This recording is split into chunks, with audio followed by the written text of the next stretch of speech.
The NBA goes back to work after the All-Star break, and so do we. Time for TNT NBA Tip-Off, presented by Autotrader.com. The Mavs and Thunder, followed by the Spurs and the Clippers. Good doubleheader. And it's trade deadline day. Studio J in Atlanta. Ernie Johnson, Shaq's here. Charles is here.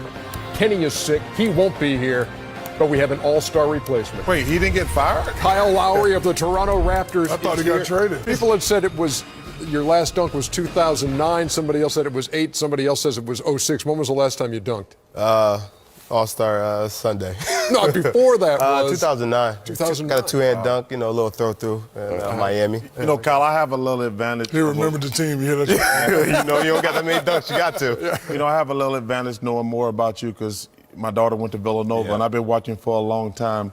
How special was All-Star Weekend? It was so special. And the fact that it was in New York and my family could come up and spend the whole weekend with me, and for it to be my first time and being voted in by the fans, it was like a dream come true. Well, this has been a crazy day at the trade deadline. In the neighborhood of 40 players changing teams. And I guess Oklahoma City's a team we'll see tonight. Chuck, look what they did. Totally revamped their bench. Yeah, but not just their bench. Their starting lineup also, because let me tell you something. I'm a big Ennis Cantor fan. I've been watching him. You think he starts over Adams?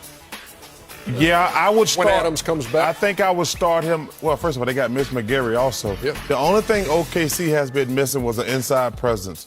And even with what's his name out, this is the best offensive player. Adams is a good player, and I love Adams. Go with Russell Westbrook and KD to get any low. Oh no, you've been saying that for years, and believe me, give him a low post press. That's all. Now, know what, Ernie, my only worry about OKC, yes, they do have a guy with inside presence, but KD and Westbrook, they're not used to coming down, throwing to a guy in the post. They don't have to do it that often, Shaq. He's not you.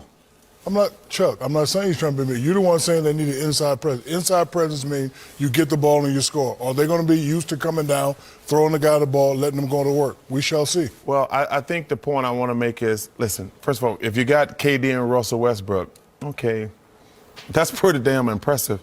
But every now and then you need an easy basket. He going to get you a layup, a dunk, or a foul. You need that sometimes because as great as Westbrook and Durant are, they take tough shots. You need an easy basket sometimes. When you take one, either KD or Russell off the floor, you need another inside. You need the inside presence then. Not when both those guys on the floor, you don't need it. But when you take KD or Russell off the floor, you give somebody to get an offensive foul. Offensive basket. Hi, the Phoenix Suns. Publicly, he doesn't trust him anymore. He wanted to be dealt. Miami was one of the teams, and so they obliged. In fact, sent him and his brother both to Miami. They do pick up Brandon Knight.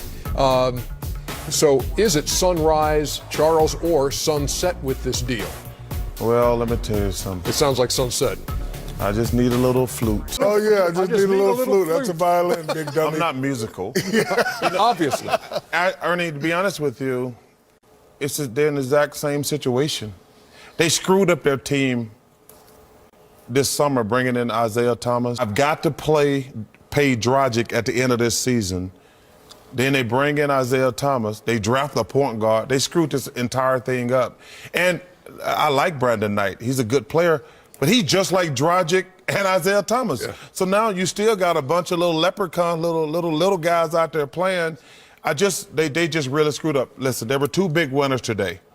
Well, first of all, I don't want to sleep on Portland because I love them getting Aaron Apollo. Yeah, that was a great pickup. Because their bench needs that. Yes, but the two big winners today, no matter what anybody says, anybody knows anything about basketball, the two big winners today were Oklahoma City and the Miami Heat. Now, this makes your life interesting on the Eastern Conference side because conceivably, it could be you and Miami in the first round of the playoffs. Right. I think Goran definitely helps Miami. It takes a load off of Chris Bosh, and then, when D-Wade's playing, you got a little bit of a transition guy now. Now you got more eyes on the point guard. Usually you got to prepare for D-Wade and Chris Bosh, but now you got a guy who's pushing the 94 feet, getting to the basket, getting layups, getting free throws.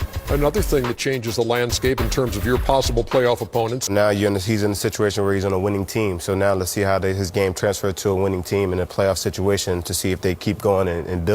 But the difference in Ernie is Milwaukee's not going to win the championship. Miami is a legit contender to win the Eastern Conference. I'm not going to compare them to the West, but they went from a team that was irrelevant they're in the conversations with the best Really? team. Oh, yeah. With Chicago and Cleveland, Miami's in that class Oh, now in yeah. your mind? They added an all-star point guard.